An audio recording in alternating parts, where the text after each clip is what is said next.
तारीखी इस्लामिया कॉलेज में गुले दाऊदी के फूलों के नवे इकसाम की 3 रोजा नुमाइश मुनक्किद की गई। मौसम सरमा की ठंडी हवाओं में हल्के पीले, लाल, गुलाबी, सफेद और जामुनी रंग के गुले दाऊदी के खूबसूरत फूल खुशगवार तौसुर पैदा करते रहे। हमारे कॉन्सेप्ट बन गया कि December is a very sad month, but फूलों को देख के दिल खुश हो जाता है। दो इनकी कोई स्मेल नहीं है, इनका कोई वो फ्रेग्रेंस नहीं आ रहा, बट ऐसे ही कलर्स को देख के बंदे का दिल खुश हो जाता है। हमारी जो न्यू फ्लावर्स और ये इनके कलर्स ये बहुत डोमिनेंट है और इससे मींस इंसान की अपनी शख्सियत पे भी बहुत ज़्यादा गहरा असर होता है। खूबसूरती से सजाए गए गुले दाऊदी के फूल तलबा और तालबात की तवज्जो का मरकज बने रहे। कुदरत की रंगारंग खूबसूरती को देखकर कोई सेल्फी लेता रहा तो कोई फूलों को तस्वीरों में कैद करता रहा। नेचुरली फोटोग्राफी का बहुत शौक है और मैं चाहता हूँ कि मैं इन सारे कुदरत का जो है कैप्चर करूँ अपनी पिक्चर्स।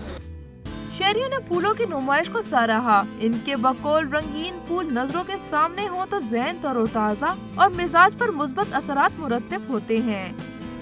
गुले दाऊदी के इन फूलों में गुलाब जैसी खुशबू तो नहीं, लेकिन इनकी खूबसूरती और तरोताजगी को देखकर लोग इसकी तरफ खींचे चले आ रहे हैं। कैमरामैन इमरान हसन के साथ हिरा शॉ, डॉन न्यूज़, पेशावर।